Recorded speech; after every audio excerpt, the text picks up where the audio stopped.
The lights in Station Epsilon 7's cantina flickered with the usual power surges that came with deep space trading posts.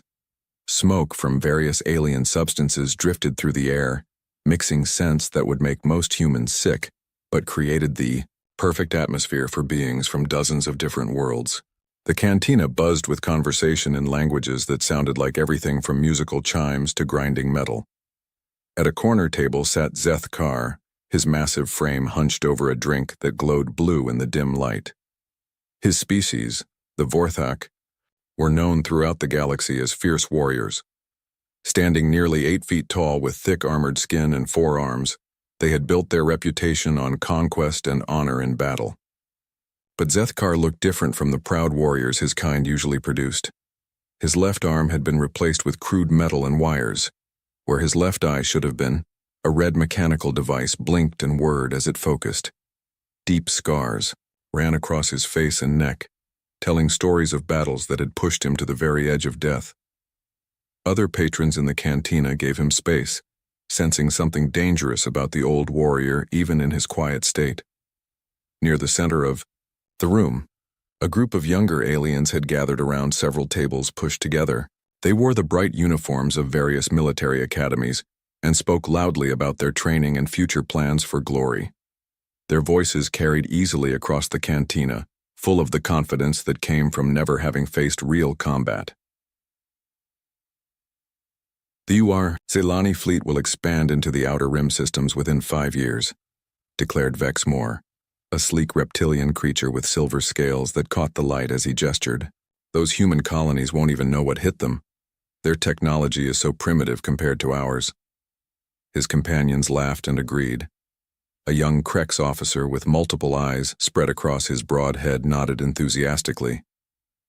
My instructors say humans have only been in space for 300 years. We've been conquering worlds for 3,000. It would be like adults fighting children. I heard their ships are made mostly of metal and simple electronics, added a female Vorthak cadet, her forearms moving as she spoke. No quantum shielding, no plasma cores, no neural interface systems. They still use projectile weapons in some cases. Projectile weapons, can you imagine? The group burst into laughter again. Several other patrons turned to look at them, some with amusement, others with annoyance at the noise. But Zeth Kar's reaction was different. His mandibles clicked together slowly, creating a sound that his species made when they found something darkly funny. The mechanical eye whirred as it focused on the young aliens. Primitive, he repeated quietly, his voice carrying despite its low volume. The words seemed to hang in the air. The young officers noticed the interruption and turned toward his table. Vexmore's scales shifted to a more aggressive pattern. Did you say something, old one? Zeth Kar took another sip of his drink before responding. You called humans primitive. It brought back memories. Memories of what? Asked the young Vorthak female, her tone suggesting she expected another war story from an aging veteran trying to impress youngsters. Of the last time someone said those exact words. Zeth Kar's mechanical eye focused on each of them in turn. It was Admiral Korvthak of the 7th Fleet, right before he ordered the assault on human space, right before the siege of Kepler 442b. Several aliens at nearby tables stopped their conversations. The name of that battle was known throughout the galaxy, though the details were often kept classified. It had been one of the bloodiest conflicts in recent history, and very few who had participated ever spoke about it openly. You were at Kepler 442b? The Krex officer's multiple eyes widened. That was 15 years ago. The report said it was a complete victory for our forces. Zeth Kar's mandibles clicked again, but this time the sound was bitter. A victory. Yes, that's what the report said. They had to say something to explain why 3 of the galaxy's most powerful military forces needed 2 years to conquer a single human agricultural world. He stood up slowly, his massive frame casting shadows across their table. The mechanical arm whirred as servos adjusted his balance. Would you like to know what really happened at Kepler 442b? Would you like to know why your instructors teach you about human primitiveness but never assign actual combat missions in their space? The young aliens exchanged glances. This was clearly not going to be the usual old soldier's tale of glory and easy victories. But their curiosity had been awakened, and backing down now would seem cowardly in front of their peers. "Tell us," said Vexmore, trying to keep the challenge in his voice despite growing unease. Zethkar moved to their table, pulling up a chair that groaned under his weight. "It started exactly as you described. 3 Allied fleets representing the most advanced military forces in the galaxy. The Vorthak Dominion contributed 200 ships and 50,000 ground troops. The Zelani fleet brought their newest dreadnoughts and their best pilots. The Krex hierarchy provided their famous battle computers and tactical analysis systems." He paused to drink, letting the numbers sink in. "Our target was a human colony world with a population of 8 million, mostly farmers, engineers, and their families. Their military presence consisted of a small orbital defense platform and maybe a dozen patrol ships. Our intelligence reports said they had no significant ground forces and would likely surrender once they saw the size of our fleet." "That sounds like a reasonable assessment," the young Vorthak cadet said carefully. "It was reasonable," Zethkar agreed. "Based on everything we knew about warfare, based on 3,000 years of conquering worlds across the galaxy, based on the assumption that all intelligent species approach conflict in roughly the same way." His mechanical eye whirred as it adjusted focus. "The first sign that something was different came when we dropped out of hyperspace at the edge of their system. Standard procedure is to send a surrender demand and wait for their response. Usually takes a few hours while the local government debates and panics. What happened instead? Their response came in 30 seconds. A single word broadcast on all frequencies: no."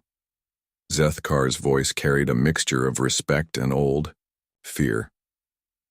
"Not, 'We need time to consider,' or 'What are your terms?' or any of the usual negotiating positions, just no." The cantina had grown quieter as other patrons strained to listen. Stories from Kepler 442b were rare, and most who had been there preferred not to discuss the experience. "Admiral Korvthak was actually amused," Zethkar continued. "He ordered the fleet to advance to the inner system and demonstrate our firepower by destroying a few empty orbital stations, a show of force to make them reconsider." "A standard tactic," agreed the Krex officer. "Yes, standard." Zethkar's mandibles clicked slowly.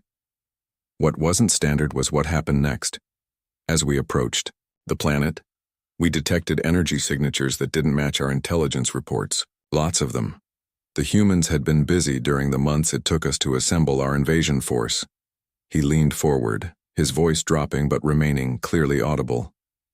They had turned their entire agricultural and industrial infrastructure into weapons manufacturing.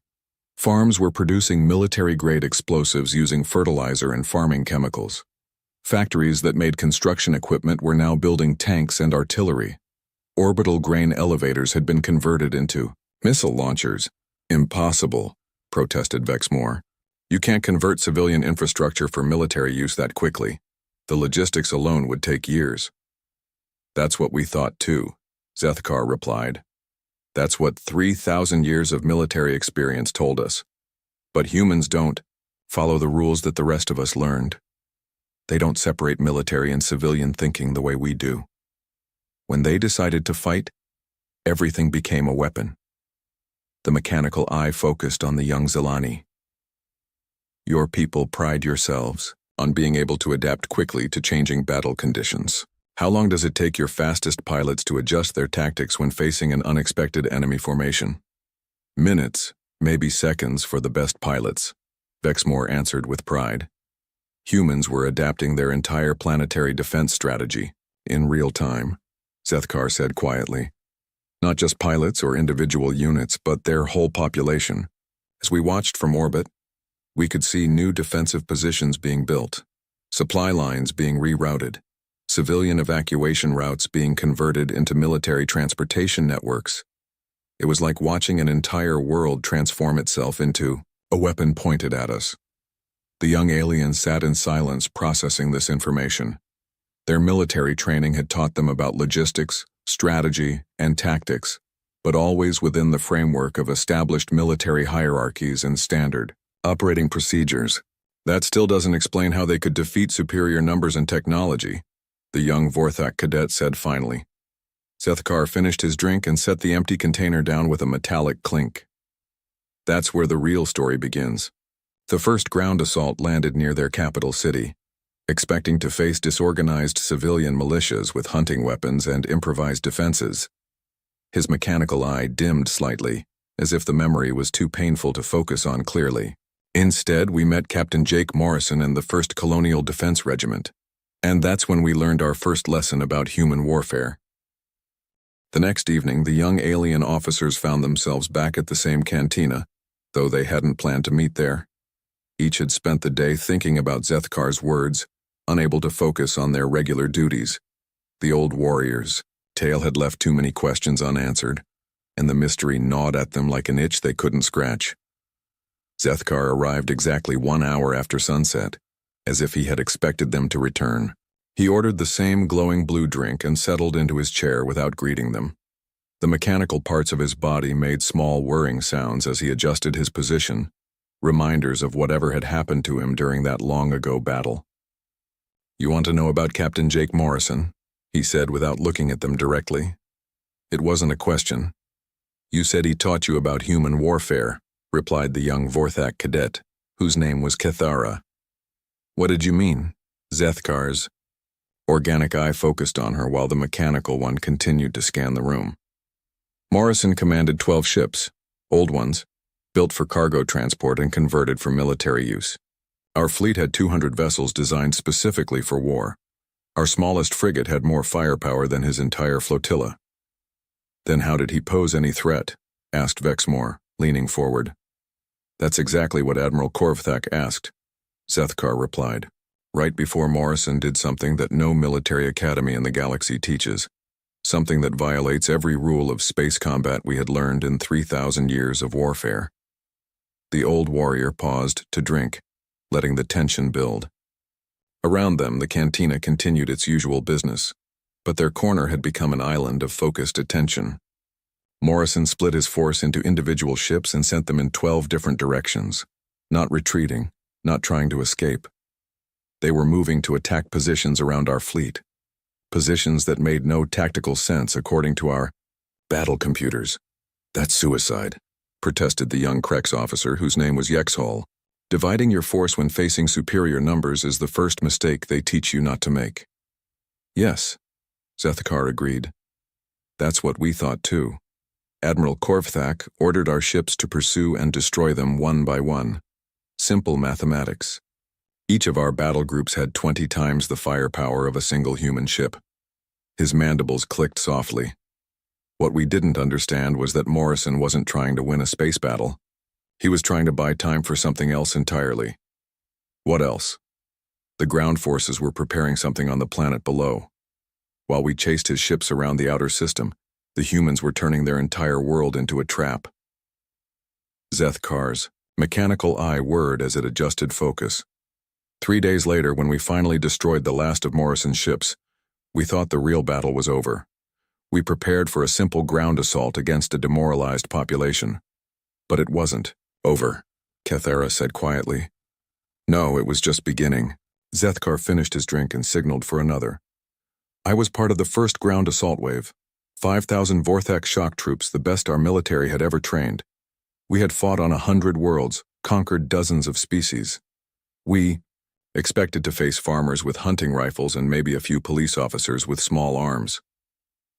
The server, a multi-armed creature whose species none of them recognized, brought Zethkar his drink and quickly moved away. Even aliens who had never heard the full story seemed to sense that something dark was about to be shared. The landing zone was a valley about 50 kilometers from their capital city. Our intelligence said it was agricultural land, mostly grain, farms with some livestock. Perfect for establishing a forward base before advancing on the main population centers. "Sounds like standard procedure," Yexhol commented. It was. Everything went according to plan for the first 10 minutes.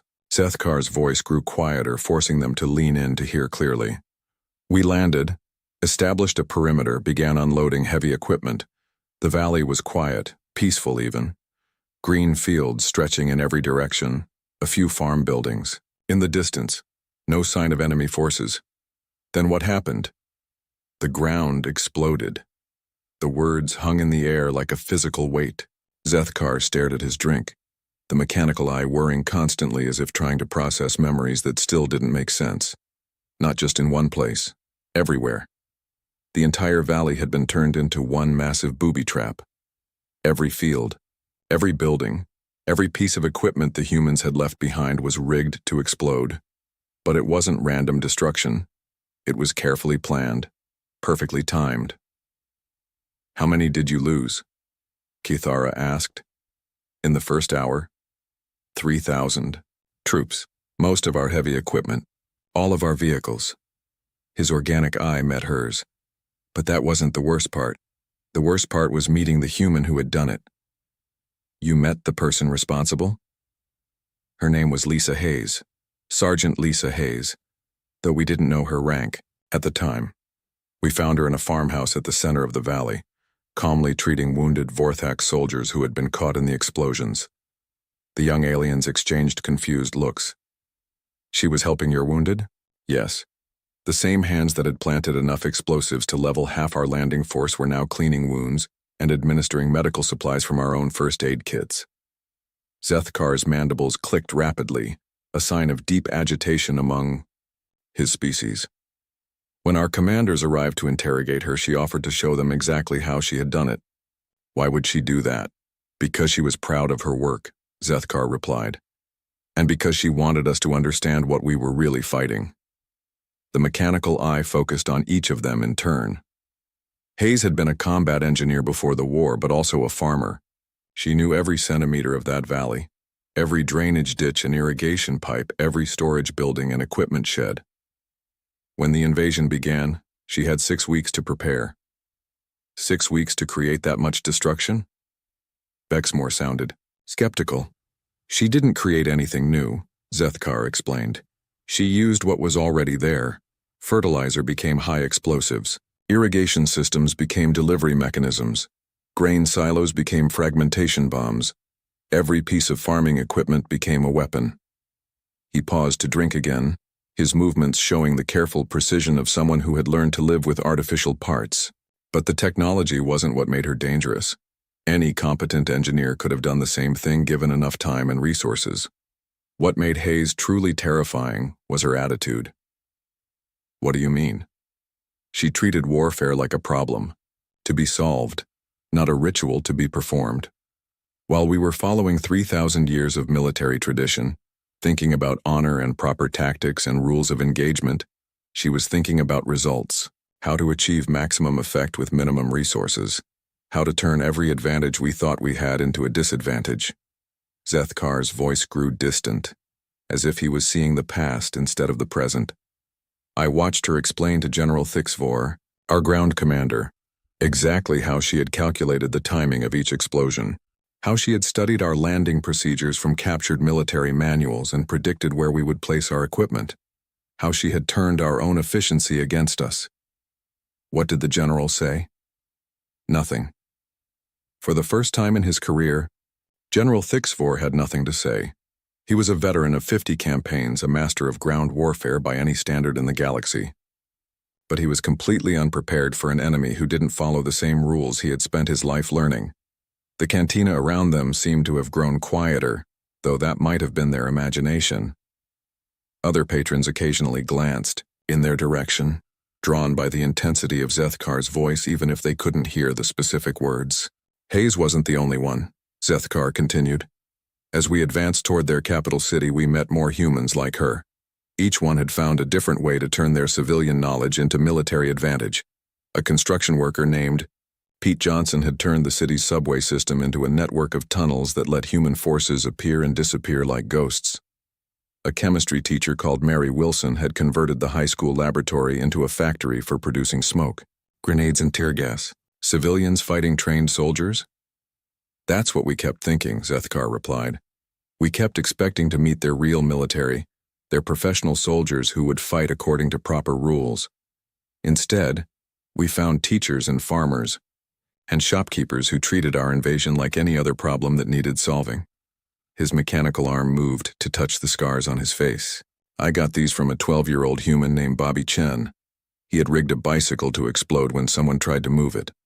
Not because he was a soldier, but because he didn't want aliens in his neighborhood. A child did that. A child who had learned about chemistry from his mother, engineering from his father, and tactics from watching his older sister practice with the local defense force. Zethkar's mandibles clicked slowly. The humans didn't separate military knowledge from civilian knowledge the way we do.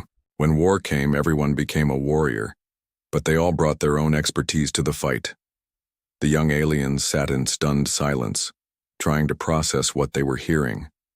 Everything they had learned about warfare, about the separation between soldiers and civilians, about the rules that governed civilized conflict, seemed to mean nothing when applied to humans.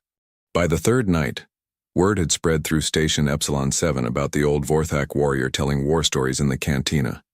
When the young officers arrived, they found nearly twice as many beings gathered around the nearby tables, all pretending to mind their own business while clearly listening for every word. Even some of the station's senior staff had found reasons to visit the cantina during what had become known as story time. Zethkar seemed unbothered by the larger audience. If anything, he appeared more focused, as if the presence of other veterans in the crowd gave weight to his words. Several older aliens nodded grimly at certain parts of his tale, their own scars and mechanical replacements suggesting they, too, had learned hard lessons about warfare. Colonel Danny Pierce, Zethkar began without preamble, settling into his usual chair. That name is still mentioned in Vorthak military academies, though not in the way you might expect. What was special about him? Asked Yexhol, the young Krex officer who had become the most vocal questioner in their group. Pierce commanded the defense of New Carthage, the colony's capital city. Population 400,000, mostly civilians. Our intelligence indicated minimal military infrastructure, standard civilian government buildings, basic police force, nothing that should have posed a significant challenge to our ground forces. Zethkar paused to order his drink, acknowledging several of the older aliens who had gathered to listen. A scarred Zilani female with burn marks across her neck scales gave him a respectful nod, which he returned. By the time we reached New Carthage, we had been fighting on Kepler 442b for 4 months. We had learned to expect human tricks and traps. Our soldiers were more careful, our advance slower but more thorough. General Thixvor had adapted our tactics based on what we had encountered in the rural areas. Had you learned to counter their methods? Kithara asked. We thought we had, Zethkar replied with bitter amusement. That was our first mistake. We assumed that humans would keep using the same tactics that had worked before.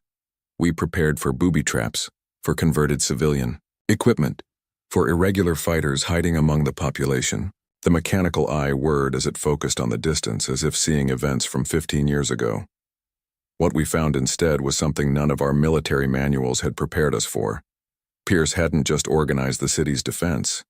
He had organized the people themselves. What do you mean? Every person in New Carthage had a job in the defense plan. Not just the obvious ones like police officers and emergency workers. Everyone. School teachers became communications officers. Shop clerks became supply coordinators. Children became messengers and spotters. Elderly citizens became intelligence analysts. Vexmore frowned. That's not possible. You can't turn an entire civilian population into an effective military force in just a few months. That's what we thought too, Zethkar agreed. But Pierce wasn't trying to turn civilians into soldiers. He was trying to turn the entire city into a single, coordinated organism that could think and react as one unit. The old warrior leaned forward, his voice taking on the tone of someone sharing a particularly disturbing memory. When we reached the city's outskirts, our scouts reported normal civilian activity. People going to work, children playing in parks, shops open for business. It looked like the city was continuing its normal routine despite the approaching army. They weren't evacuating? That's what puzzled us. Every other population center we had encountered either evacuated their civilians or gathered them in central locations for protection. New Carthage appeared to be ignoring our approach entirely. Zethkar's mandibles clicked slowly. General Thixfor decided to test their response by conducting a reconnaissance in force. 500 troops moving into the outer residential areas, expecting to encounter light resistance and gather intelligence about their defensive positions. What happened? Nothing. For 6 hours, our troops moved through empty neighborhoods, searching houses and checking potential ambush sites. They found no traps, no hidden weapons, no signs of military preparation, just normal family homes with normal family belongings. The mechanical parts of his body whirred softly as he shifted position. Then, at exactly noon local time, every human in the city disappeared. The young aliens exchanged puzzled looks. Disappeared? One moment our troops were reporting visual contact with civilians going about their daily business. The next moment, the streets were completely empty. 400,000 people had vanished in less than 10 minutes.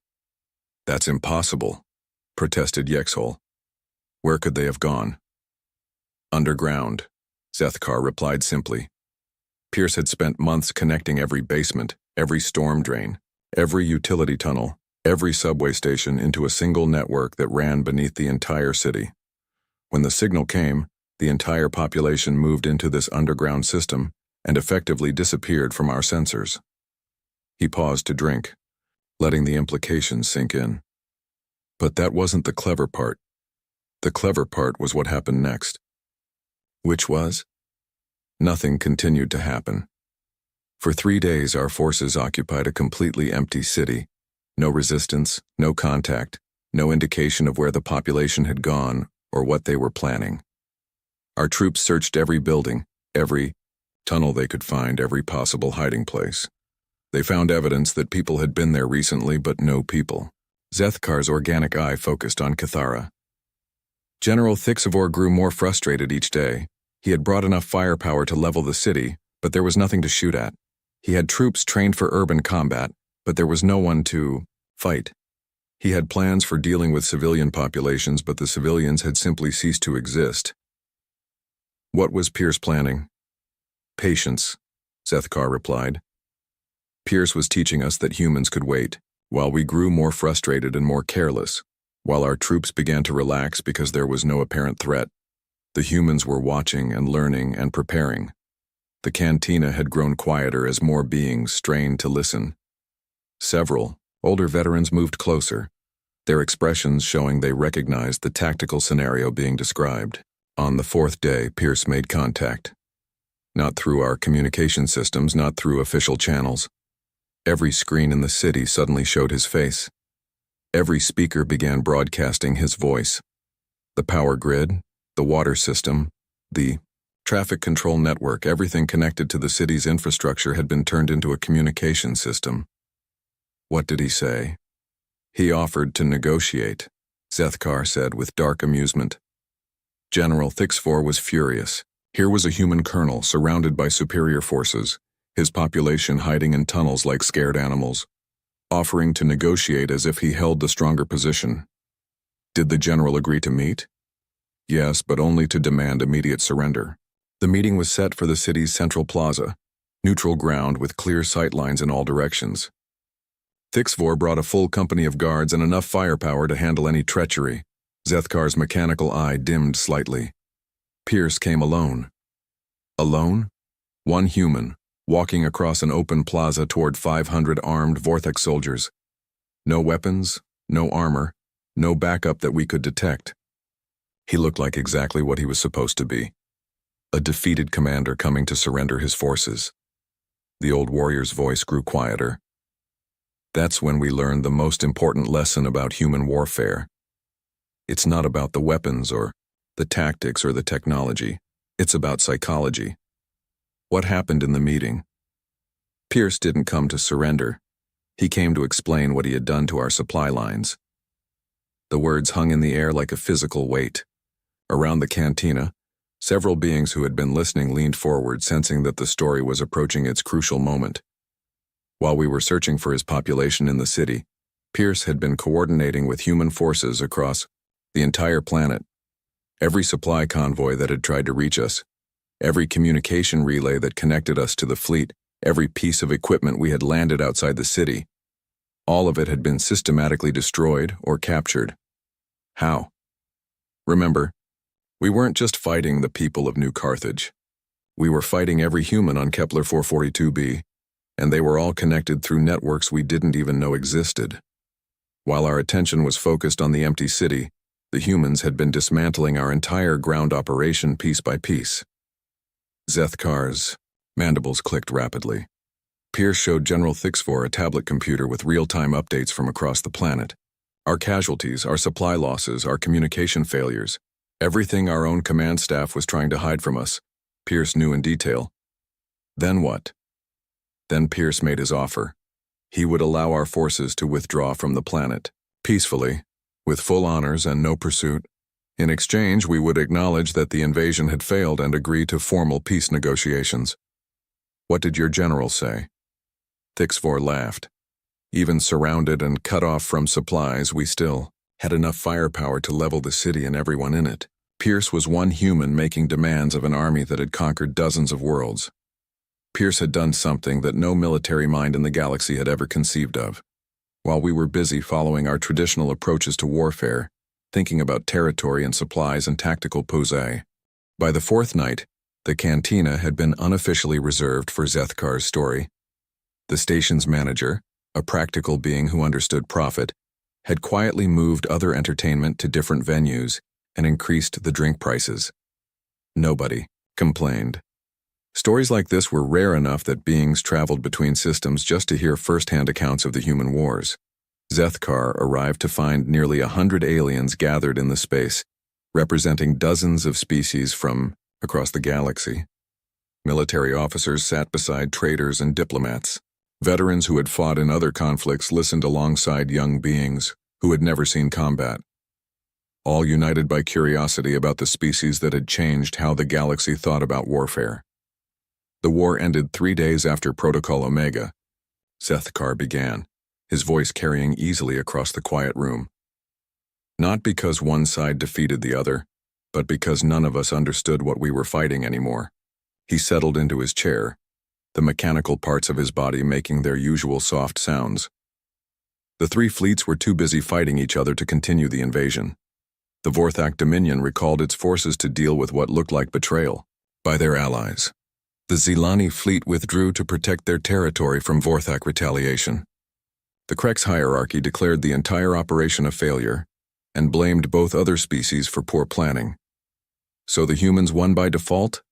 Asked a new voice. A middle-aged Krex female had joined the regular group of young officers, her multiple eyes showing the careful attention of someone with actual combat experience. That's what we told ourselves, Zethkar replied. It was easier than admitting the truth. Which was that we had been outfought by what we considered a primitive species. That our 3,000 years of military experience meant nothing against enemies who didn't follow the rules we had spent centuries perfecting. Zethkar's organic eye focused on the Krex female.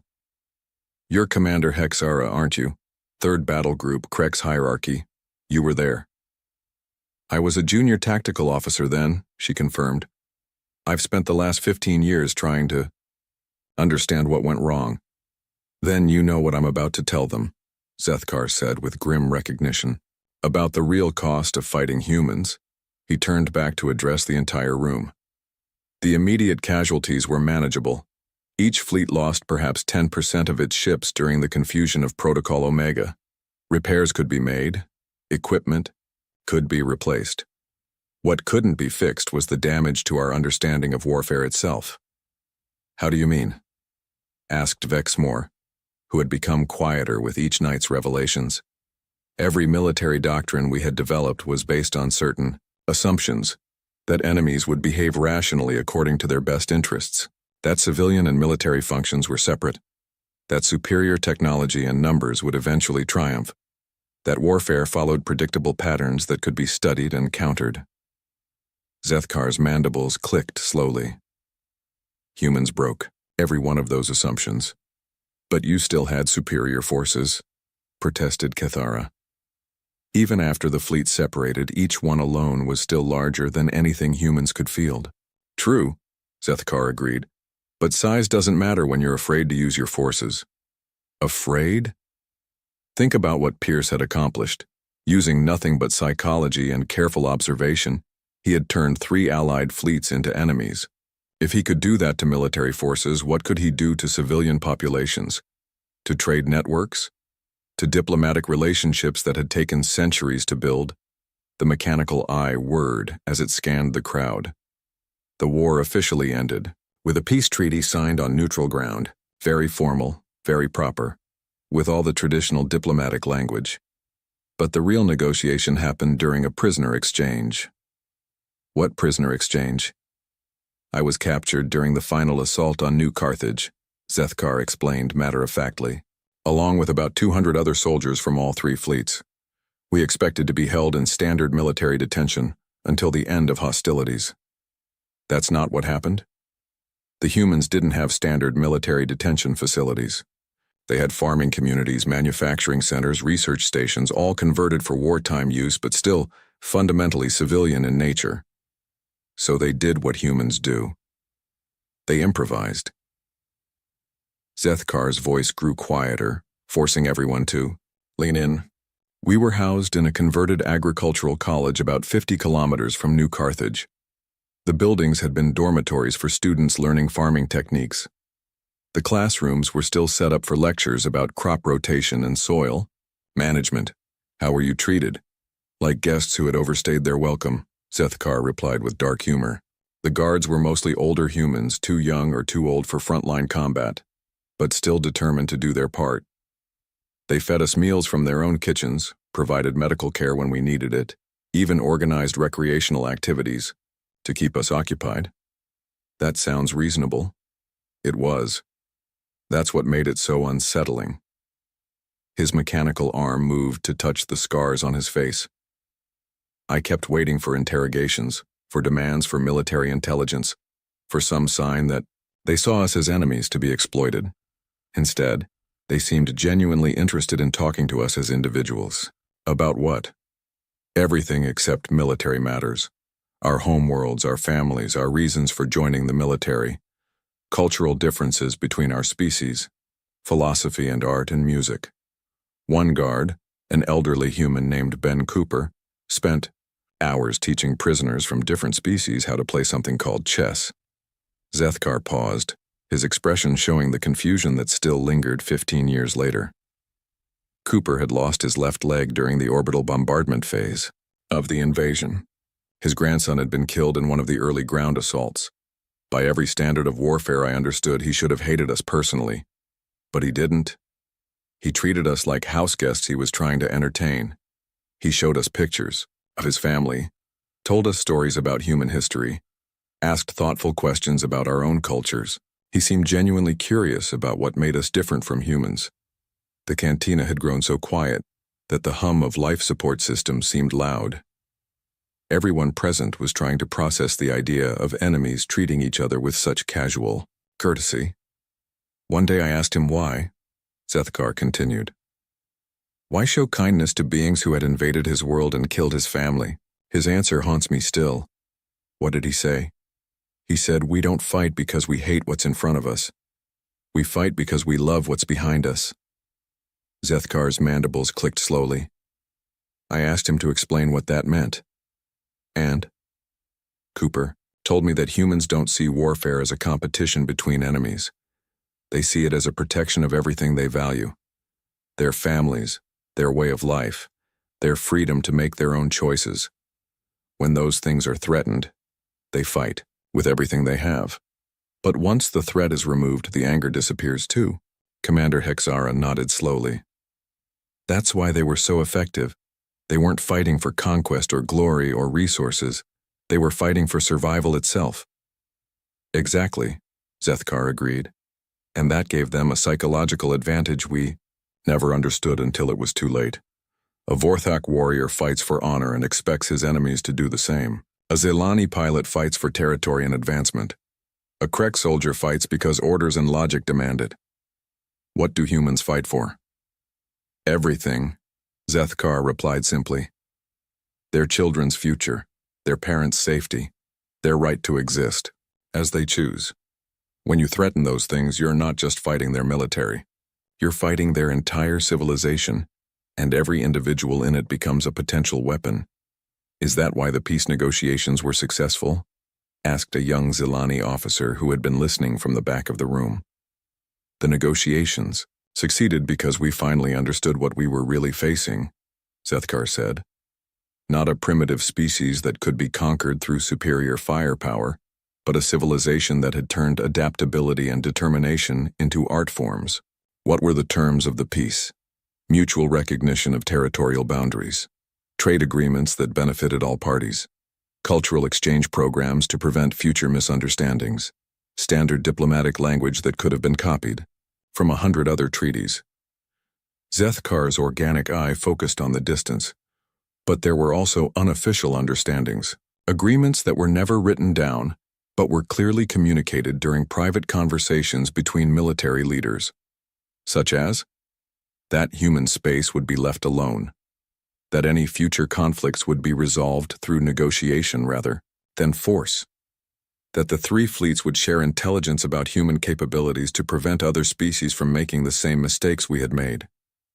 And everyone agreed to this. Everyone was terrified not to agree, Zethkar said bluntly.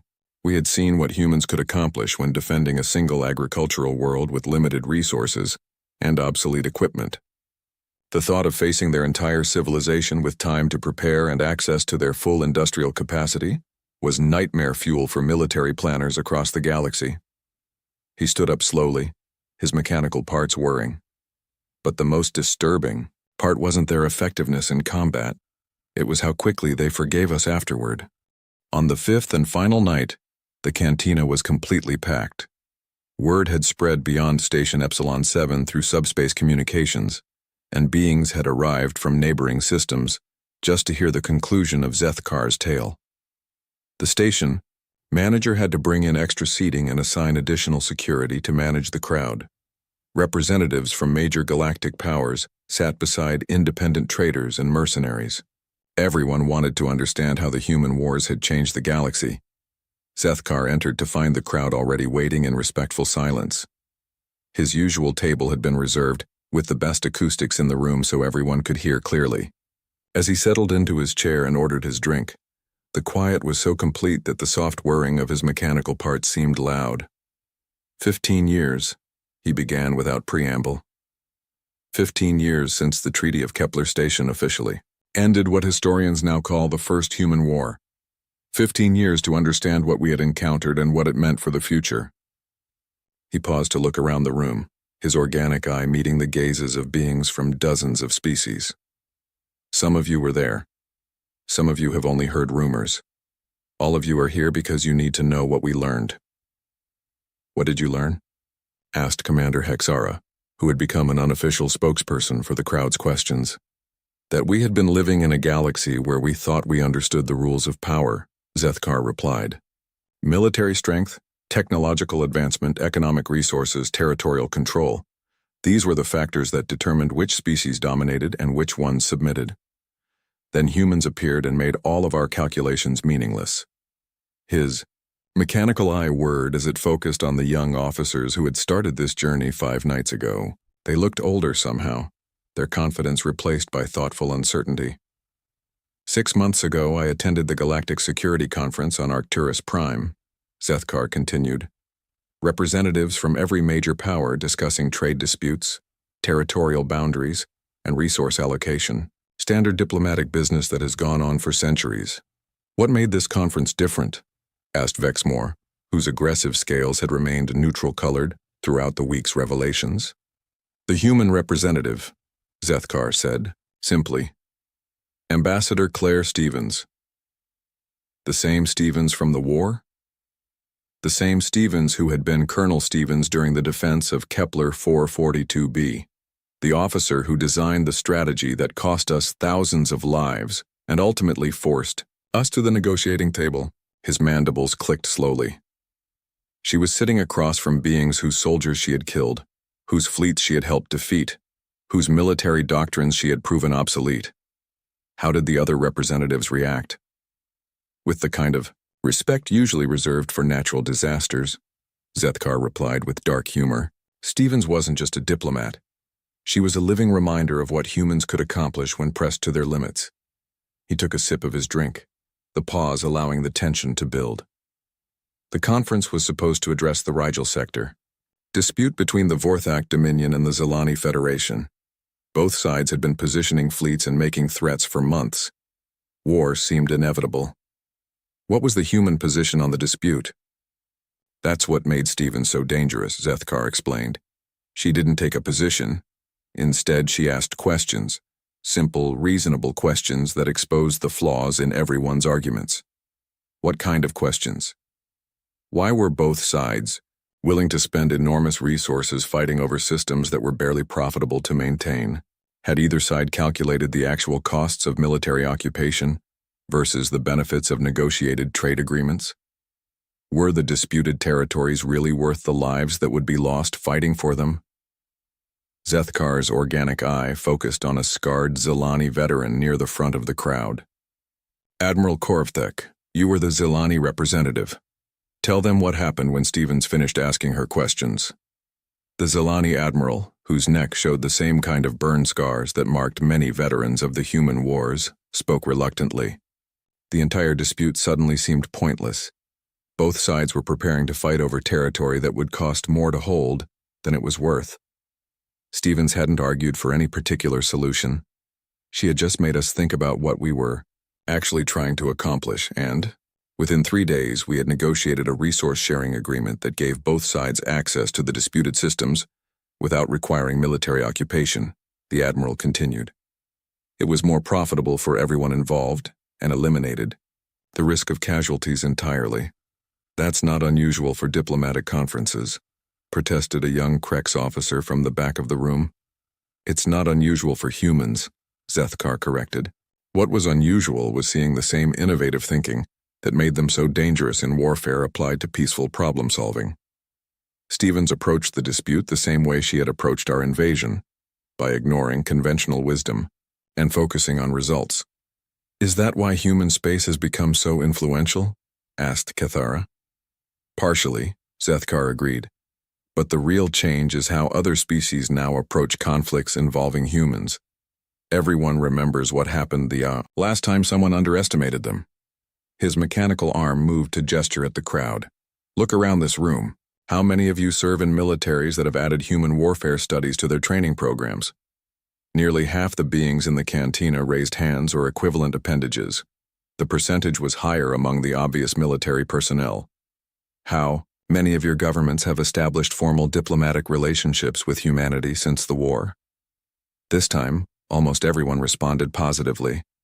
How many of you personally have served alongside human advisors or observers during military exercises? About a third of the crowd indicated they had such experience. That's the real legacy of Kepler 442b, Zethkar explained. Not the casualties or the territorial changes, but the fundamental shift in how the galaxy approaches conflict resolution. Everyone wants to understand how humans think, because everyone is terrified of facing them unprepared. Are humans really that dangerous? Asked a voice from the middle of the crowd. That's the wrong question, Zethkar replied. The right question is, are humans really that different from what we thought we understood about warfare? He stood, up slowly, his mechanical parts creating their familiar sounds. During the war, we kept expecting humans to behave like other species we had conquered. When they didn't, we assumed they were unpredictable or irrational. What we eventually realized was that humans weren't breaking the rules of warfare. They were following completely different rules that we had never encountered before. What rules? That every problem has a solution if you're willing to think creatively enough to find it. That conventional approaches are just starting points, not limitations. That the resources available to you include everything around you, not just the equipment designated for military use. His organic eye swept across the crowd. That the most important weapon in any conflict is the space between your ears. Is that why military academies now require human psychology courses? Partly, Zethkar confirmed, but also because we finally understood that humans don't separate military thinking from civilian thinking the way other species do. A human farmer thinks about crop rotation in the same systematic way that a human general thinks about troop deployment. A human engineer approaches building design with the same innovative mindset that a human tactician uses for battle planning. So, they're naturally better at warfare? They're naturally better at problem solving, Zethkar corrected. Warfare is just one type of problem. But when humans decide to solve the problem of military conflict, they bring the same creativity and determination that they use for everything else. Commander Hexara spoke up again. That's what makes them so valuable as allies, isn't it? The same qualities that made them dangerous enemies make them powerful friends. Exactly, Zethkar agreed. Human military advisors now serve with forces throughout the galaxy, not because they have superior technology or larger fleets, but because they think about problems differently than everyone else. What's the current status of human military capabilities? Asked Admiral Korvthek. That's the most frightening part of this story, Zethkar replied, his voice growing serious. During the war, we faced a small portion of humanity defending their homes with limited resources and obsolete equipment. We never encountered their main military forces operating at full capacity with unlimited resources and time to prepare. The cantina became completely silent. This was the revelation many had come to hear. Current intelligence estimates suggest that the forces we fought on Kepler 442b represented less than 1% of humanity's actual military potential. Zethkar continued. The humans we faced were farmers and teachers and shopkeepers with basic training and improvised weapons. Their professional military never fully engaged, their industrial capacity was never fully mobilized, their research institutions never focused entirely on weapons development. How much stronger could they be? Someone asked in a hushed voice. We don't know, Zethkar admitted. And that uncertainty is what keeps peace in the galaxy. Every major power has reached the same conclusion. Humans are too dangerous to fight and too valuable to antagonize.